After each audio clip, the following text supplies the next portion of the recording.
Welcome to the curious case of lived experience sharing. No, that doesn't work. We'll figure it out. Anyway.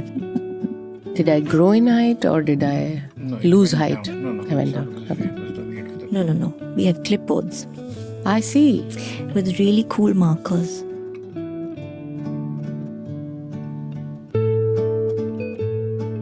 Hi Kavita, thank you so much for being here and for coming onto the podcast, The Curious Case of. Kavita is a psychiatrist among many other things.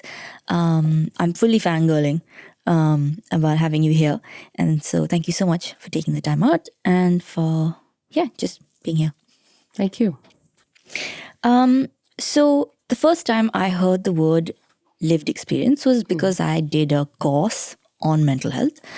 And then, once you start getting into a certain space, you meet other people who are also in that space. And then you all start speaking the same language. And then you think it's very common for that thing to exist. So I was like, everybody must know what lived experience means. And then I talked to some people and they're like, what?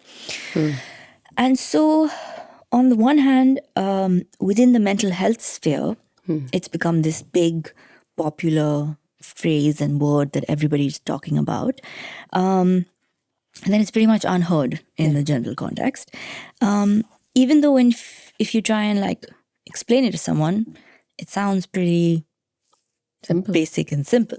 So the idea of lived experience is that people who have lived through a particular illness or condition or situation have developed expertise and knowledge about that purely by having lived through it and not necessarily through an academic formal education, right? And if that's how you think about it, then everyone has lived experience. Because if I'm a mother, then I have lived experience of being a mother. If I am bad at math, I have lived experience of being bad at math. And so in that sense, everybody has lived experience. Absolutely. And so the theme for this podcast is that mental health is more than just mental illness. So the topics that we're going to discuss will be a very wide range of themes and conversations we want to have. But in this particular episode, I want to draw that parameter or that boundary to say that today I want to talk about lived experience, having lived experience with a mental illness.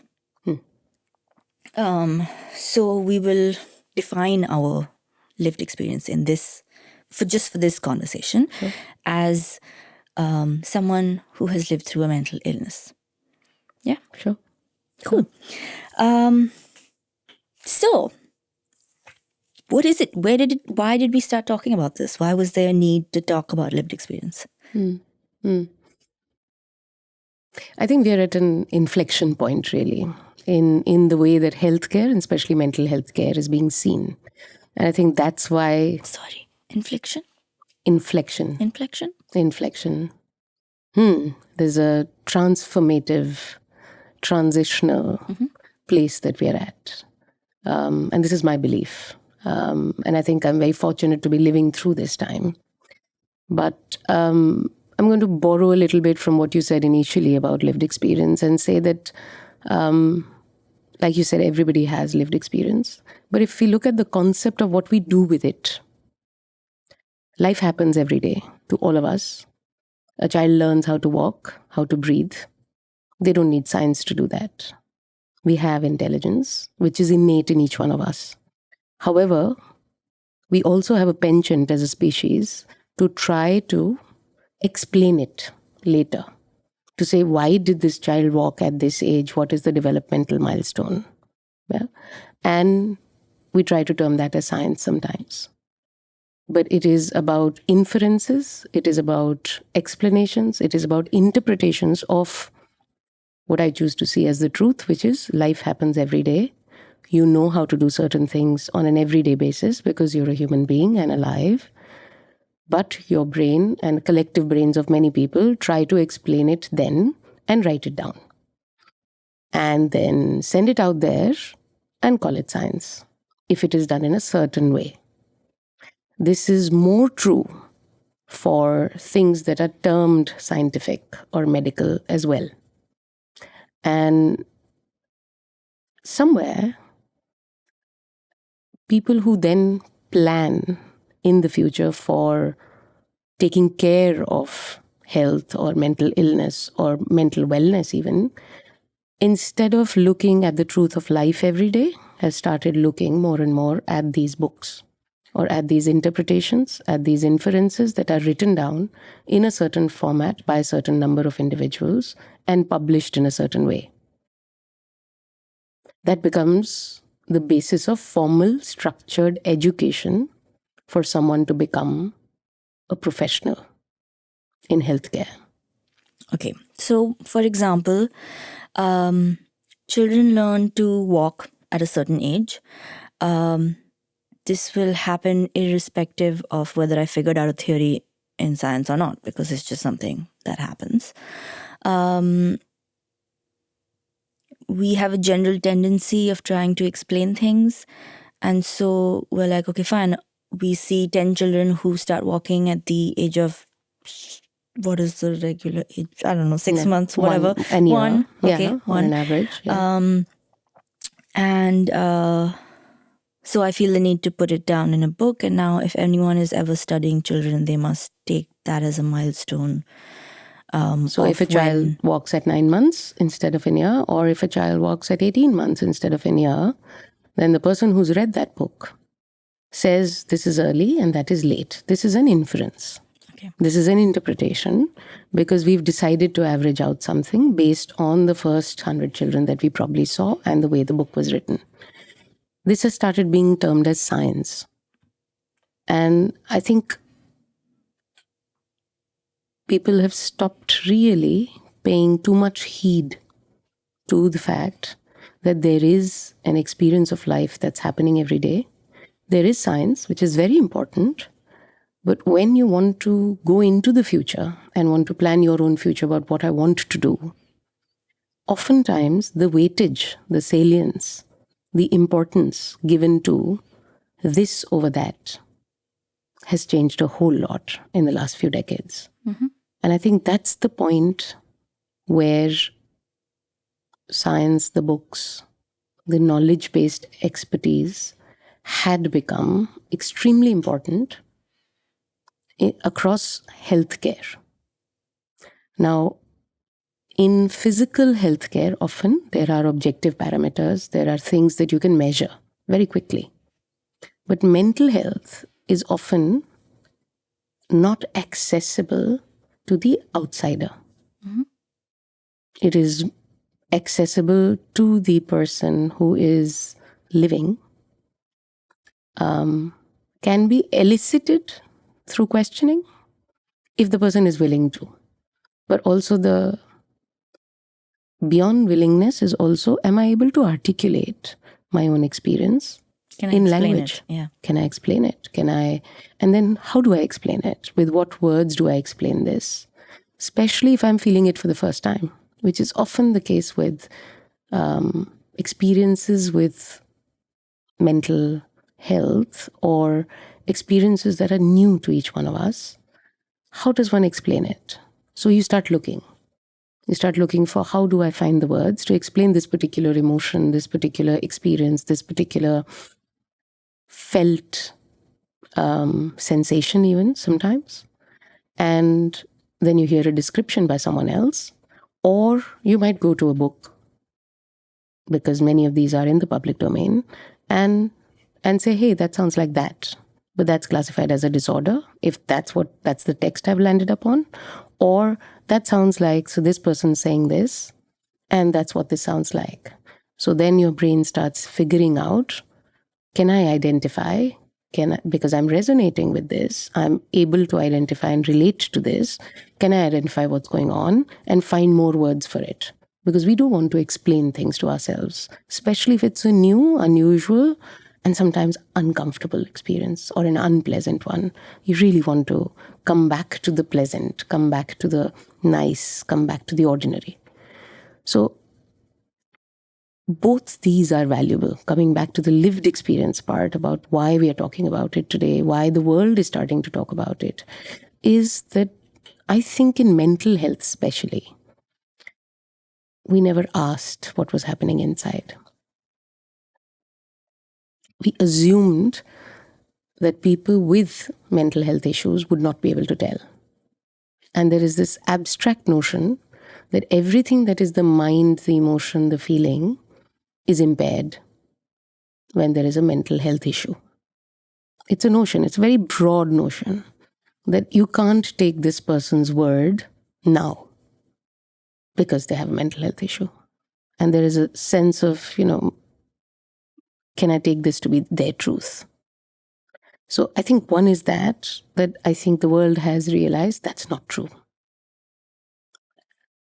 The other thing I think that I do think is very important right now is that there is a convergence, which is very recent, in the mental illness and treatment models. What do I mean by that? I think when we started off, the notion of mental illness itself, it was a new one. Historically, it was supposed to be witchcraft. People were condemned if they were behaving differently. And even the introduction of this being the concept of mental illness was, I think, a beautiful one at that point of time.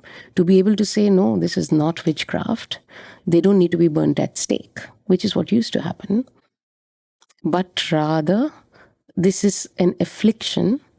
And then once it is termed as an affliction or a disease or an illness, then you can look at actually doing something about it and solving for it. So in that time, I think this was a beautiful concept. But that is how the entire subject of psychiatry or psychology started, to try and define this. And the opening of the portal into mental illness really came through illness. So when we talk about, again, coming back to lived experience, when we talk about this in today's time, I think psychology, psychiatry, these disciplines are also undergoing the change of understanding what their position is in the world today. Is it mental health and wellness that is being addressed? Is it only a certain kind of mental illness that needs to be looked at? Or is the spectrum of mental illness widening? Because you now hear the words mental disorders, you hear the words developmental disorders, you have the concept of neurodivergence.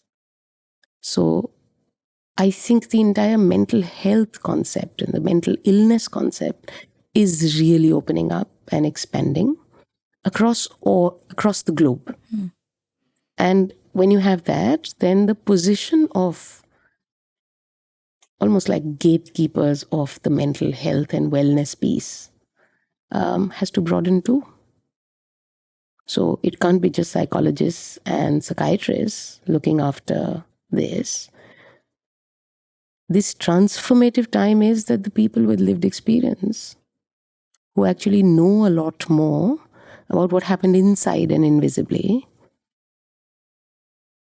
I think that expansion is happening right now.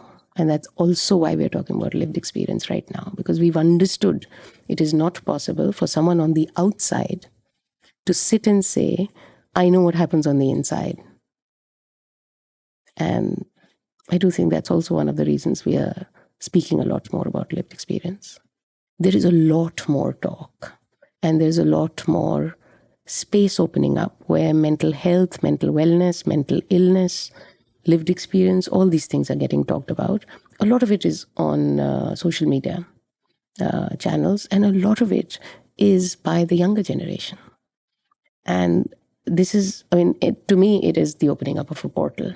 And in a way, how beautiful that we're talking about the invisible and making it visible in so many different ways, whether it is on an Insta handle, or it is in the movies, or it is in a book, or it is a dinner time conversation, or it is a podcast like this. I don't think it was imaginable when I started working in psychiatry all the way back at the 1997. I could not have envisaged that this could happen in my lifetime.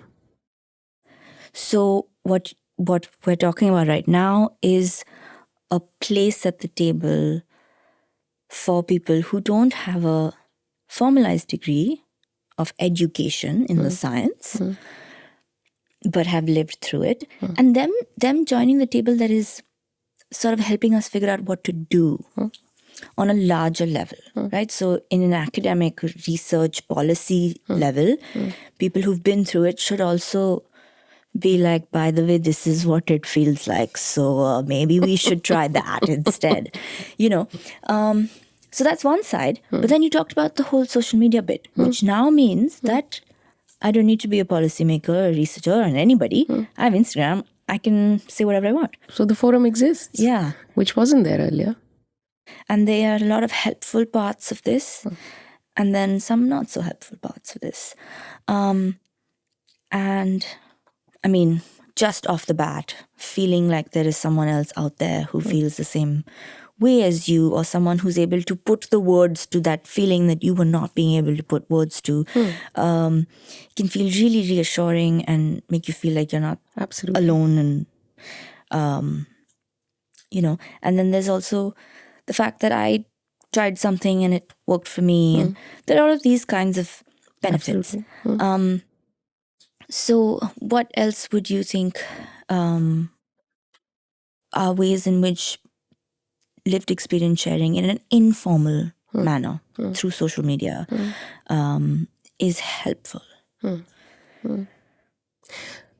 think, very simply put, one of the biggest things that, in my experience, a person sitting in front of me feels is, I don't know anybody else with whom this has happened. It could not have happened to anyone else.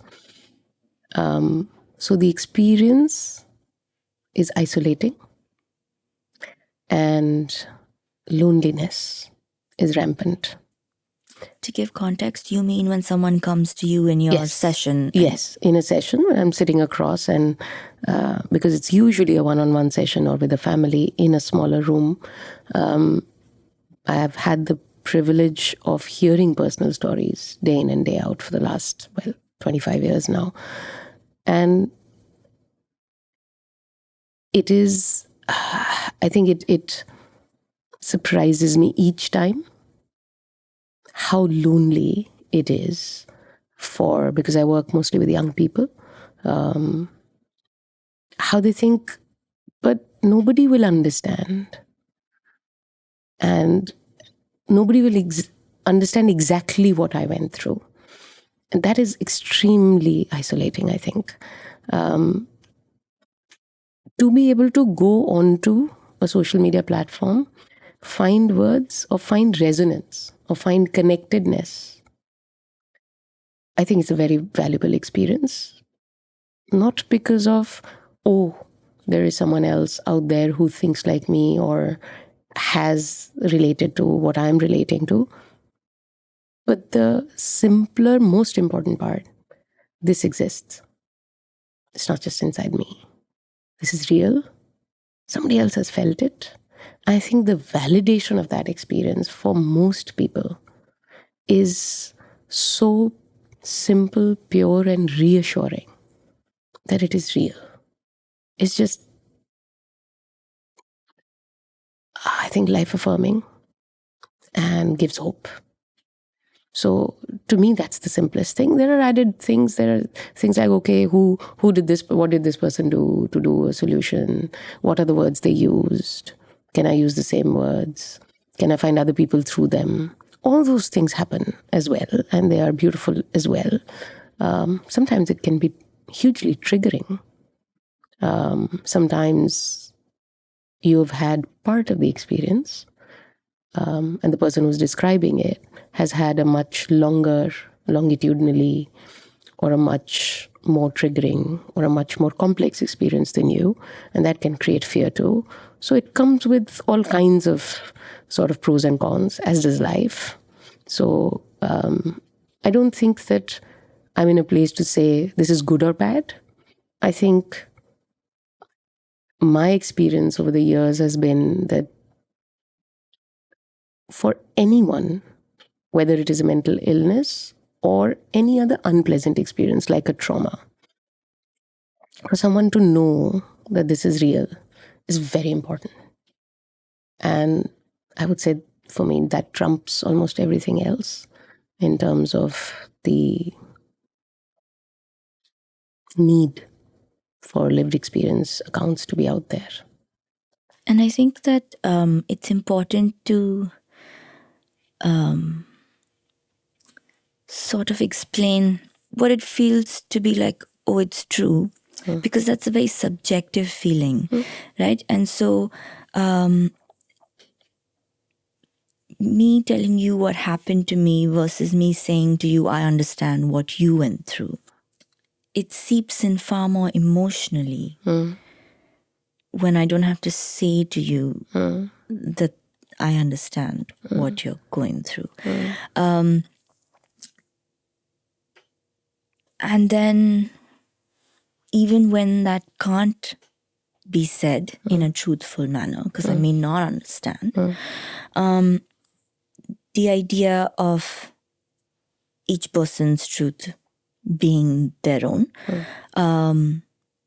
So my favorite example is that if the AC is at 24 degrees Celsius, you feel cold, I feel hot. Who's lying? You're not lying. You're actually feeling the way that you're feeling. And no matter how I may be feeling, you are still feeling that way. And it would be ridiculous for me to be like, no, you don't feel cold. But we sort of do that with emotional experiences. And I don't know about you, but I feel like that allows you to then do something about it ahead. Because otherwise, I'm spending so long trying to convince myself whether it's real, whether it's not real, why this happened, whether it should be happening. Whereas that sort of allows me to move forward. If I choose to, I can still keep going back. That's, I have to be able to put in that work. But I find it useful sometimes to not look at these experiences as nouns and descriptions, but almost like saying life is happening to each one of us. How are we receiving it? Is the real question. So, Karela is Karela. How do you receive it when you eat it? And how do I receive it when I eat it? Just like you said, the AC is at 24. How do you receive it and how do I receive it? It's not really about the AC being at 24. It's not really about the hot and cold that should bring. Because there's a notion in each one of our heads that 24 should be cold. That's not the truth. That's a notion.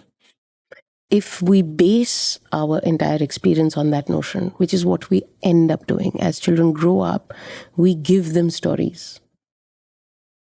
And we start accepting some of those stories as truths. And then we start basing our entire authentic experience and lived voices against those should be, ought to be stories. And I think if we flip that completely to say, but who gave that story in the first place? Why is that the truth? Just because it was the dominant story around us? This is what boys do, this is what girls do, this is what gender is, this is what mental health is, this is what you're okay to speak about, this is what you're not okay to speak about, this is what education is. All these are stories. So by the time we are adults, we have learned to keep our own authentic voice and stories, sometimes at the back burner, to say, that's not the important thing. Let me first figure out what the dominant discourse is. So if 24 degrees centigrade is supposed to be cold and I'm actually feeling hot, then I must be wrong. So my experience of life in weightage and in salience against that dominant discourse. Imagine there's a comparison. And therefore, I judge myself against that.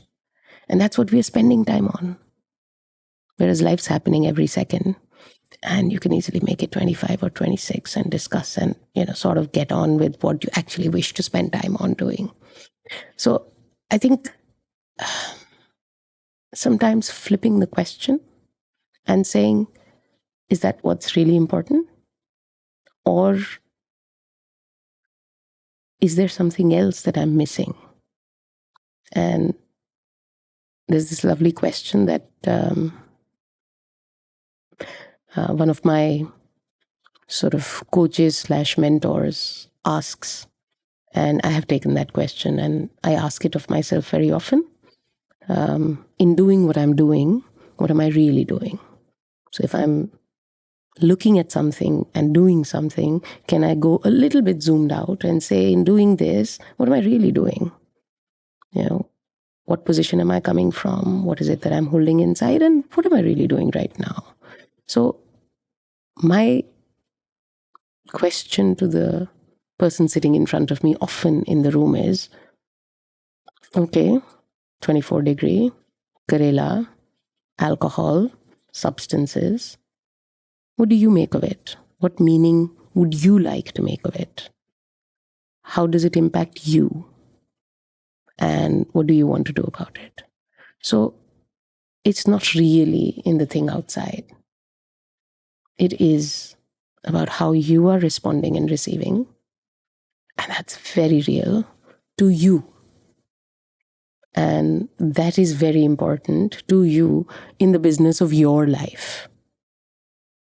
And I think if all of us understand that and are able to have some time set aside for an inner journey or an inward journey right from childhood, in many different ways. It doesn't mean meditation. It just means, are we aware of our insides?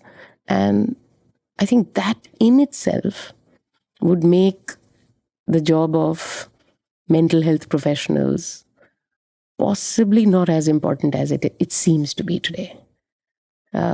Because I do think that mental health in that sense is about, am I able to look at my inner world and understand it and how that impacts my interface with the outer world? And is there a bridge? Am I bringing my inner world with awareness into my everyday interface or not? Or I'm saying that's different. I'm going to disconnect from what's happening inside because what's required of me outside or what I can even bring outside is so different, either constricted or modified, that I don't feel whole as a person when I bring myself into the outer world. And I think that's partly where mental health and wellness is taking a toll. Because this disconnect is becoming increasingly obvious to many young people once they reach a certain age. And then we don't know what to do about it because this disconnect is not really just internal. It is actually a reflection of where our social structures are and what is being demanded of children, young people, adults, and what actually their voices inside or their inner lived experiences are saying. So again, I think the words to or the interpretations of what I truly live through versus what I'm trying to find in the dominant discourse outside is sometimes so starkly different that in itself creates tension and mental health issues. And I think we've started using the word intersectionality in that so often. But actually it's a big word. I mean, it's a big word, but it's just life. Life is just sectional. I don't know. But so then how does lived experience help you with that? This informal sharing. In our day-to-day, we are constantly sharing, consuming, potentially sharing in our disconnection. And it's all out there. And so, according to you, how can I make meaning of the lived experience that I consume around me? There are some unhelpful, harmful ways in which you can also experience it. Like you mentioned, like if someone's been through a slightly more traumatic or longer,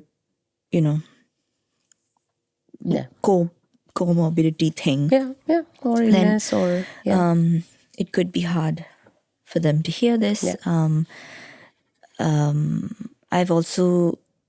have lived experience and I share my lived experience. And sometimes I'm really like, I don't know if everybody with lived experience should be allowed to speak on mic. And I remember I told you this, and then you had said, yeah, but not every professional knows what they're saying either. And I was like, that is true. If you took the same sample size, it would average out. Life, yes. But then my question really is, how as an individual do I figure this out where I can, where I can make use or meaning of what I'm consuming? So I would say that the way I look at it is use it as pieces of information, definitely. So much like there is a spectrum of professionals with different levels of knowledge, expertise, compassion, commitment. Similarly, people with lived experience also come with a huge spectrum of experiences. So I think the problem happens when the person who's consuming this information, because they are often in a vulnerable state, sometimes they will take the weightage or the importance of the singular lived experience of one person, if that's the first one they found, and internalize that as the whole truth, and then proceed from there. And I think that can be problematic because that is the lived experience of one person in a certain neighborhood, in a certain context, of a certain age, written in a certain way, and you may not even know them, maybe in a different country, existing in a different family. So when you say zoom out and see this person's experience in the context that they live in, and then apply it to yourself, I think that's the most relevant part of consuming that I would recommend. That I would say do the same with a professional. That's not to do just with, it's to do with how one consumes information. The difference is often this information that you will consume, which comes from somebody else's lived experience, will be very emotional. Because the intensity of it is what usually resonates. And the feeling emotional level of it is also usually what usually resonates. It's not in the events as much, but in the feeling evoked inside you, or the feeling described by them, that actually is the connecting point. So just be aware that that is an emotional mix that is very potent. Yeah. And then if you're planning that you're going to base logical and treatment and care decisions on that mix, then just be aware that the base of that mix could actually be emotional, and actually you are probably reacting to that emotion. There's nothing wrong with that. But you need to be aware then that that's what you're doing. Also, that if you're holding all of that and you go to, let's say, a mental health care practitioner, they may not understand that you have this added context and that you are not entering alone. You are entering with having read Kavita's lived experience, which has generated a whole lot of things. So you're actually carrying Kavita with you when you're meeting this other professional, and you're speaking from two places, both intense, your own lived experience and this person's that you actually really relate to. And then you've come in and now you're speaking to them. I really want to break this down because I've noticed it in my real life where you talked about an emotionally charged situation. I can also watch a video of lived experience where someone is emotionally charged and using a certain kind of terminology that I may not necessarily be using regularly. Just vocabulary that is not natural to me. But I have just learned from this person. Now, when I come in to talk to my therapist or my psychiatrist, I'm using all of these words and saying, I think it's this, or this is what's happening. And I sometimes remind, so I go with people sometimes to meet a therapist, and I have to be like, wait, go back.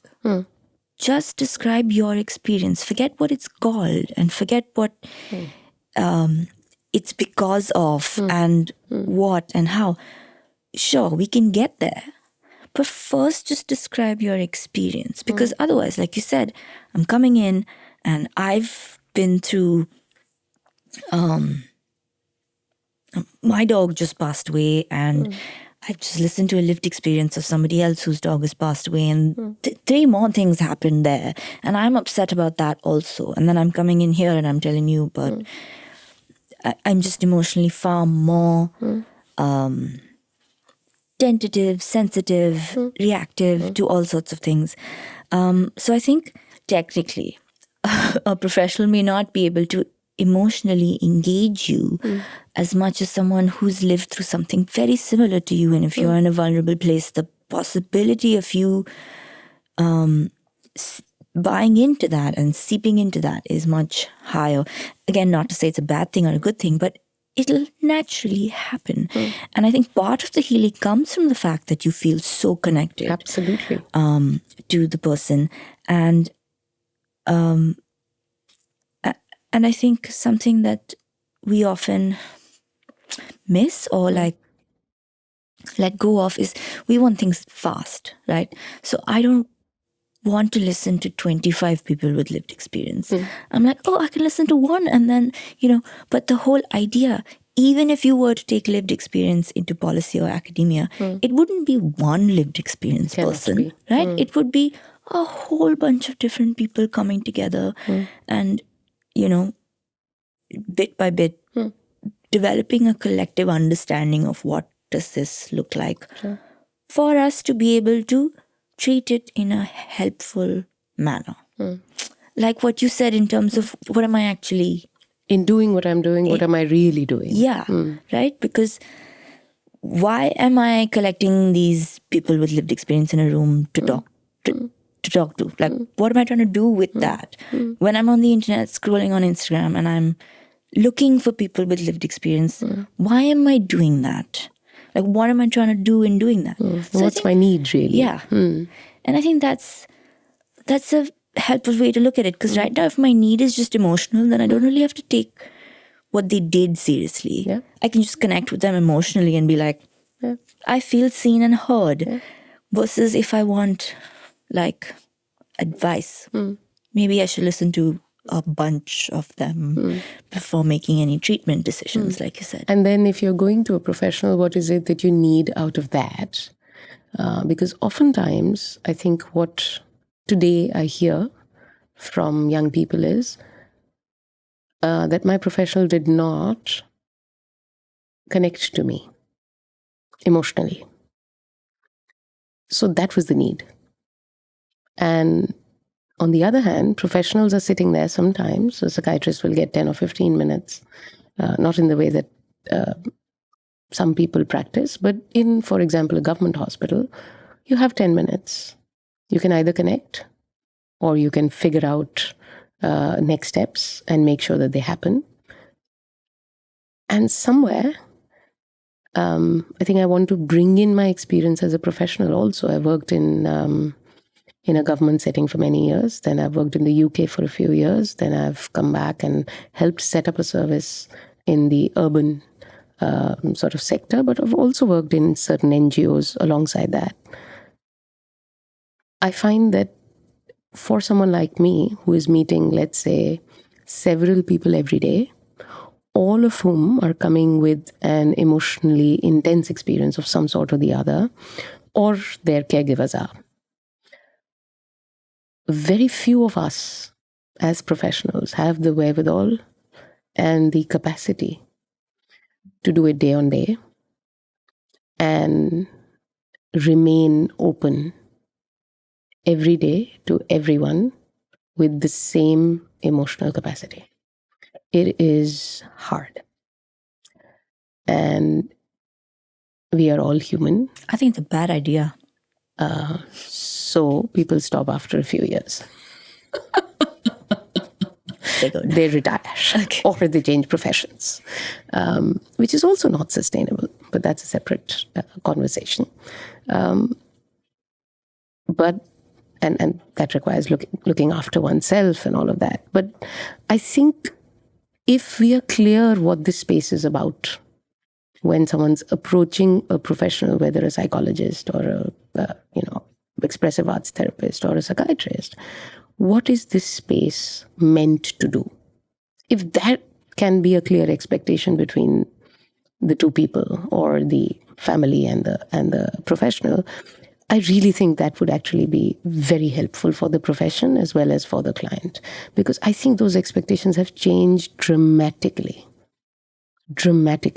And I think some of the discontent that is rampant right now, both from the side of mental health professionals about how clients present, as well as from the side of the community, it says, psychiatrists and doctors, and they're no good. Both of them is because this expectation has changed so dramatically, but we haven't kept up with or defined those expectations at all. I have not met too many people who are not committed in the mental health professional. I've worked with a lot of young psychologists. They all want to do good. It's hardly anyone. They have entered this profession because they want to make a difference. I don't think I can question the intent of 99% of the professionals. So then what's going wrong?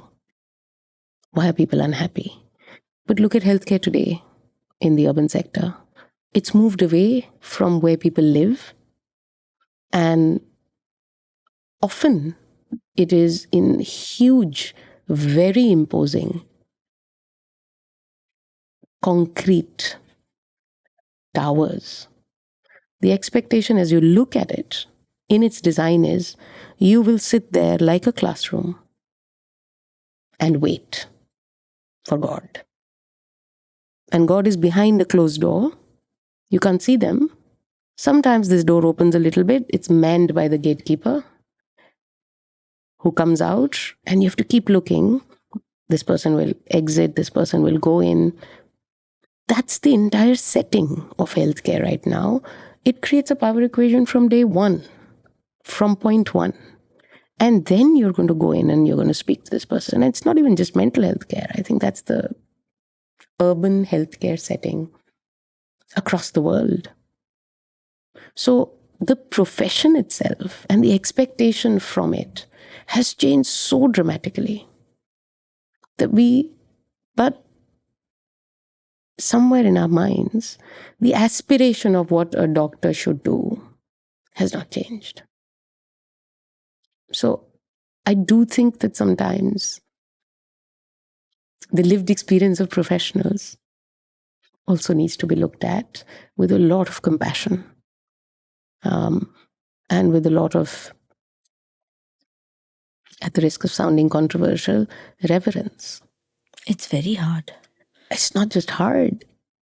There is no one who should put you in a position of deciding for someone else about either life or death, about whether they need to go on the ventilator or not, whether they need to go off the ventilator or not. To be in that position of decision making is just not okay. And from there, I think also the responsibility and accountability of collaborative care and therefore lived experience and caregiver experience is so important, and it is so simple. It cannot be anything else. We have to share accountability and we have to make collective decisions. It is not the doctor's decision. It just isn't. It ought not to be in today's world. It has to be collaborative care. It has to take into account also, especially in mental illnesses, the person who's taking care at home. of this person who's unable to often take care of themselves. And those are silent voices too. The caregiver, the mother of the child of that mother. All those are just, they need to be included. Because I, as a psychiatrist, for example, will see you for an hour, and that many people tell me is expensive. Usually it is 10 minutes. But the rest of the 23 hours of all the 7 days of the entire month and year, who's looking after and who's making those decisions and taking those decisions daily, day after day, minute after minute, without the knowledge, information, backing, support of whatever it is that this psychiatrist may know? Because there's no way to exchange that. Yeah. So the idea that, the psychiatrist is there to collect information from you, from your support circle, whoever that may include, whoever's living around you, whoever is in your life and you are in theirs. Absolutely. And to sort of be able to present to you options and suggestions rather than say, this is what you and collectively, sort of point out the allies, the resources, the possibilities, but also what could go wrong. And to, in a sense, so I do see that as a psychiatrist sometimes, because I may have seen 100 young people with a similar sort of illness or disorder and followed them through over a period of time, I'm privileged to know that there is a likelihood of how this may unfold. I may not know and predict or be able to predict, but there is a sort of sense that I have that maybe this person who's going through it for the first time may not have, their caregivers may not have. And it is my ethical duty, I think, and I'm using that word because I do feel it very strongly, and responsibility to be able to share that in a way that helps them and supports them rather than scares them. But it is extremely important to be in a collective care, collective decision-making, collaborative system, because that's the only way mental health care and mental illnesses can be taken care of. I do not think that the current model works. I think it's broken across the world.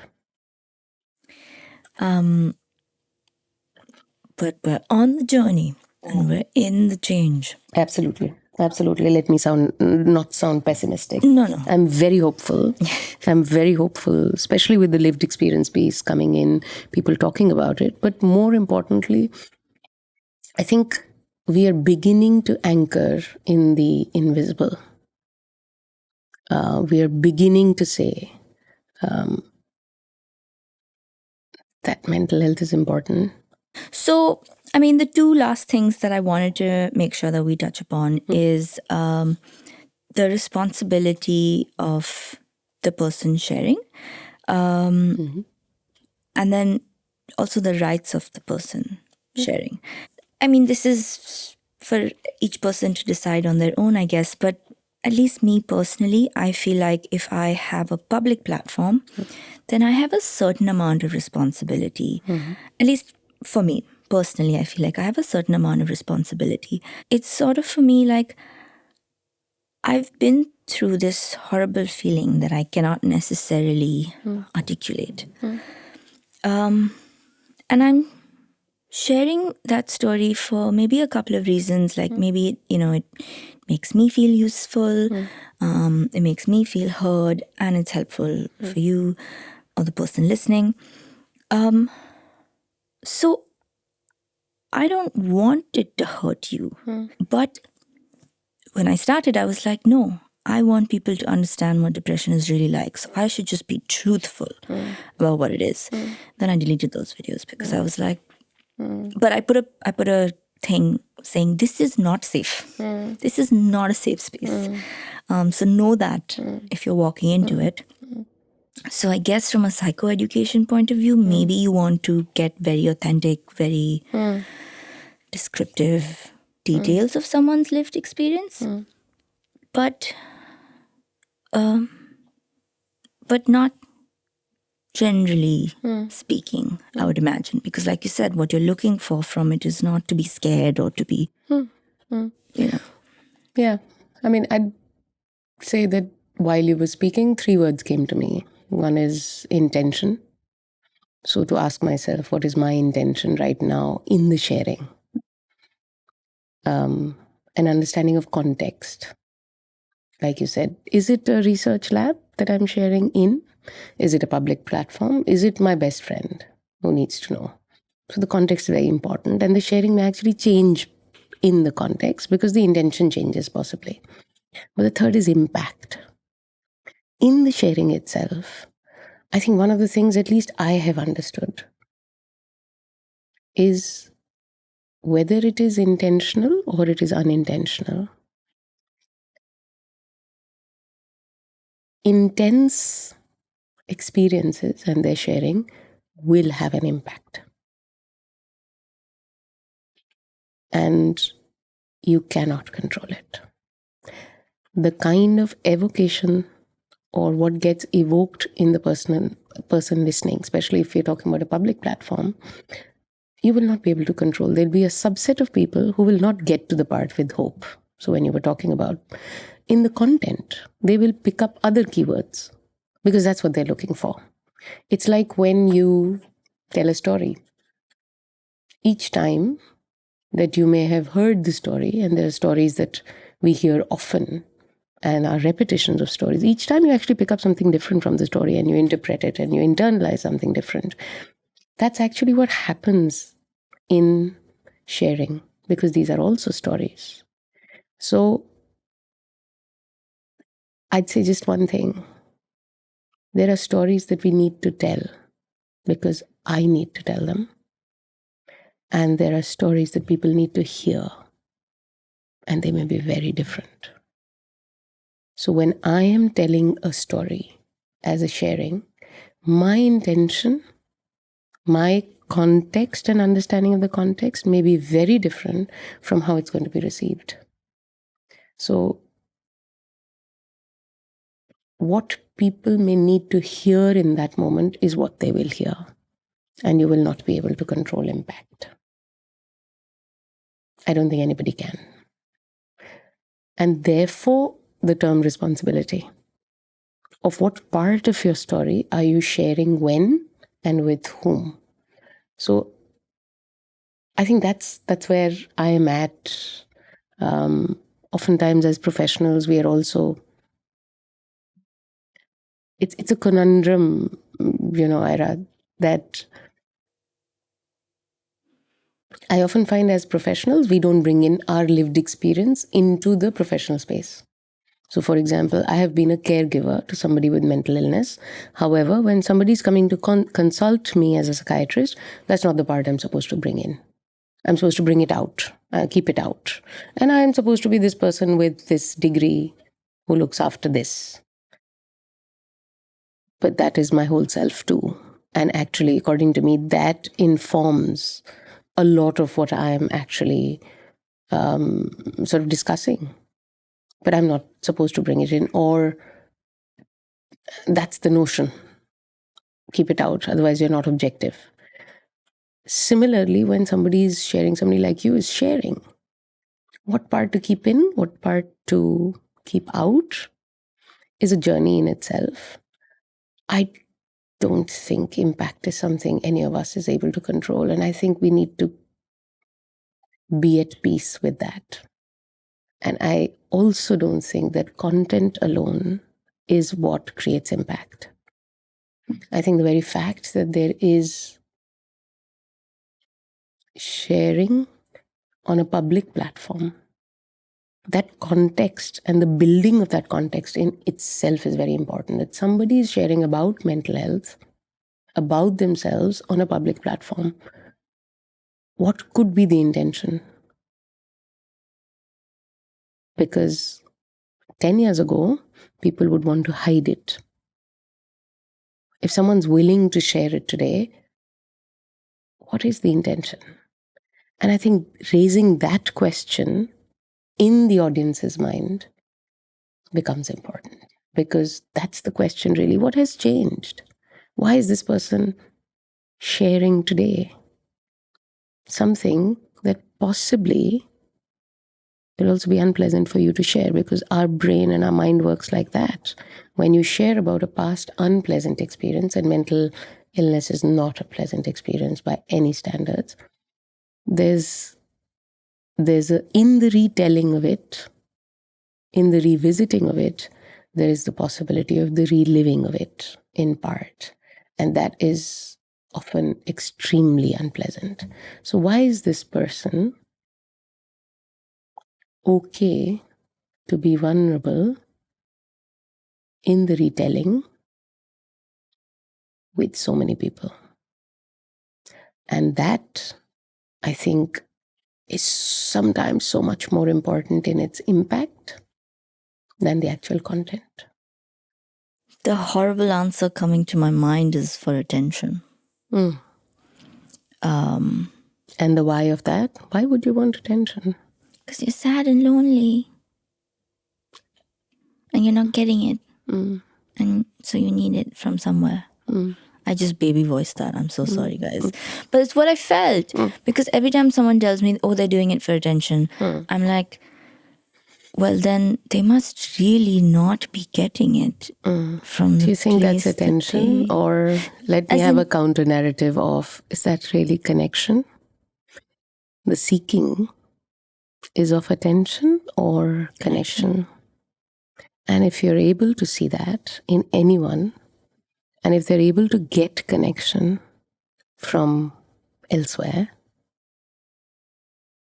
I think the need goes away. So going back to not looking at it as a manifest, to looking back at it as a manifest, and really asking the question, in doing what I'm doing, what am I really doing? What is my need? So the need of this person to share, and I mean, I don't think there's a singular need. I think you're being a little bit self-critical when you say attention, or critical of, it has to be more than that. It has to be many different ingredients, because I actually believe there is no singular emotion. I think this is a complex pool of emotions that makes us act in such a way where our own inner world that we often strive to hide and protect is laid bare. And I don't think that it is only for attention by anyone. I do think that the person is seeking connection and doesn't have it, and is lonely and possibly in self-doubt about the reality of what transpires inside them. And Yeah. often in our culture, I think our children, not adults, children are told that they're doing a certain behavior for attention. I cannot remember how many times I have sat in rooms and helped to paraphrase that in the mind of the room to say, can we look at why they would need attention in the first place? Should they not be getting it? They're a child. So maybe we look beyond and see, and often, very often, it is connection that they are seeking. And there are many ways to connect. But I think the human condition seeks connection. 100%.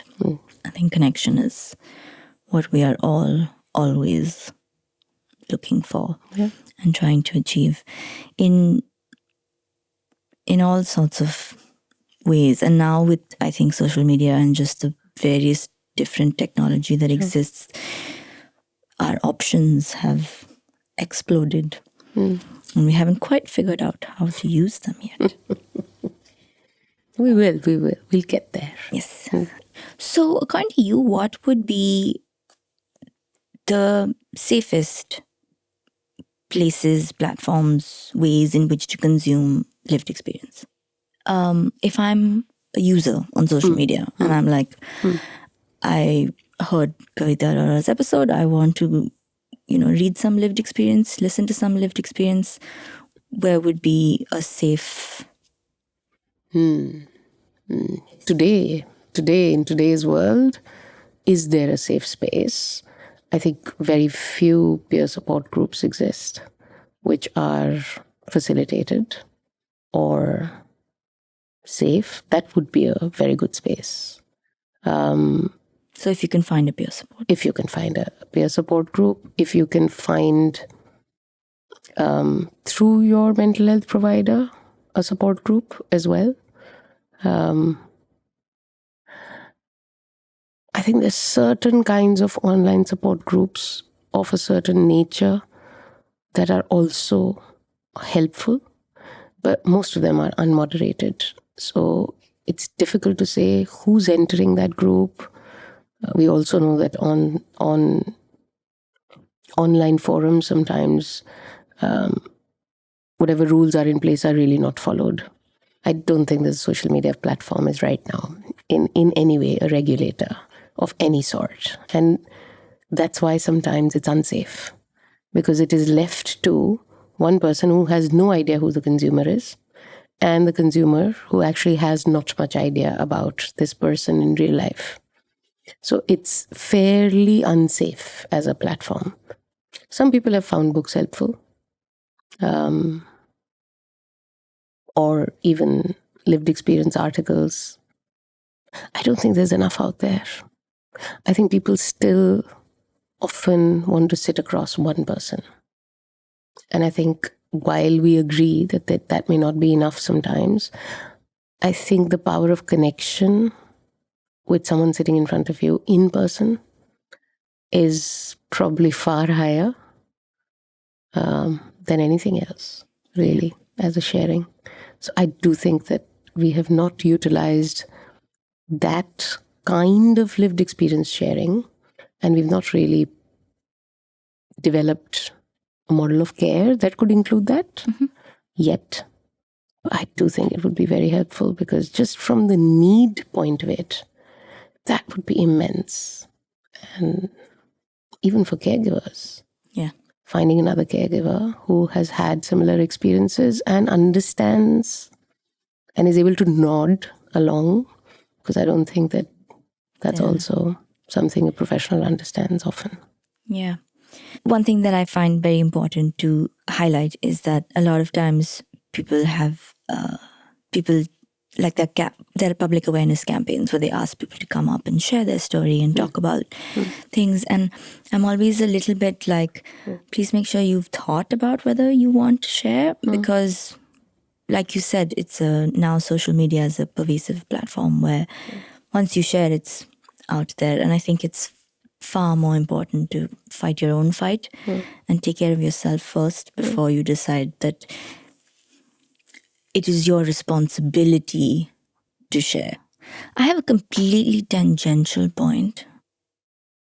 I don't think it's even possible for someone to put aside their lived experience coming into any room. So as much training as may be given to professionals to put aside their own lived experience, some amount of it will walk into that therapy room with you. And at one point, I was thinking there should be a regulation that all mental health professionals have to have lived experience. Otherwise, they should not be allowed only to practice. Well, we all have lived experience. If you look at lived experience as life, we all do. And I do think that sometimes we don't give credence to someone who's sitting in that room, someone like me, who has heard 1,000 different stories and who has had the privilege of knowing personal, shared, intimate details of 1,000 different lives. Imagine what that lived experience could actually be. And I think we just do not give enough credence to that. I guess even if you haven't had your own lived experience with mental illness, if you've heard 1,000 people talk about it, then... I think there's so many ways that lived experience piece, not just of somebody who has lived with mental illness in its various stages, but also people who have observed, interacted with, worked with, lived through being a caregiver, lived through being somebody who has sat in rooms, even, for example, in inpatient hospitals. There is such wisdom in the people who actually do the 24/7 duty in the ward where there is mental illness rampant. There is such wisdom.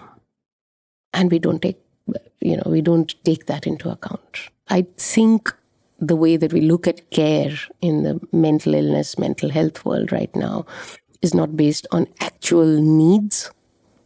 It is based on what started off as a model of mental illness, and we are just trying to fix that broken model repeatedly. But we're not really looking at it from a point of view of need and then opportunity. But that's a big statement to say at the end of a conversation. Sorry. No, not at all, because I feel like that's sort of what we've talked about this whole time in terms of need. So what is missing, and intention? What are we trying to do? And then finding the various tools, for lack of better words, that do that. And one of them is lived experience of a mental illness. One of them is lived experience of just being a professional who's heard so many people. And then they will obviously be merit in the actual science of it as well. And all of it come together to solve the need that is absolutely arising. Thank you so much for this conversation and for talking to me. There's one thing that we do at the end of every episode, which is at Agatsu, our proposition to the world is emotional hygiene, which is that you learn to take care of yourself on a day-to-day basis when things are fine. And one of the things in that is that minds are hardwired to notice the negative so that we save ourselves from threat. And sometimes you need to actively undo that. So just, a little nudge for each of us to consciously put a little bit of joy thought diet and attention into things that went okay or not bad. So yeah, that's what we're going to do. You can't talk about your whole life. You have to talk about from morning to today, to now. Please don't say this podcast.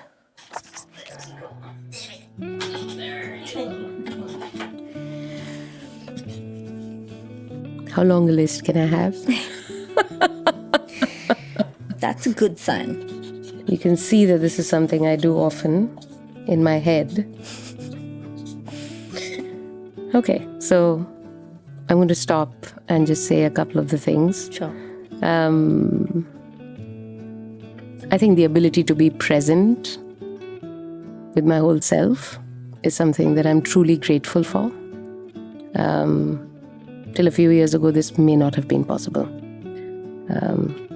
To have language, to be able to articulate what I wish to say, to have people like you,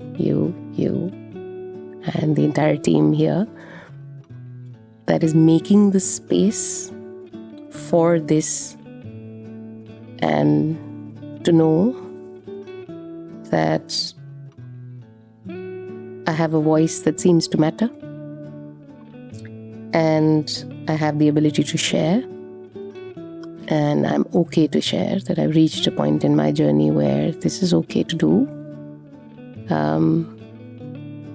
And more concretely about my body,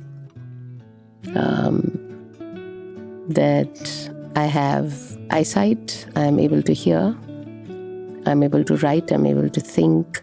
I think these are very precious, and sometimes we are not aware of these privileges.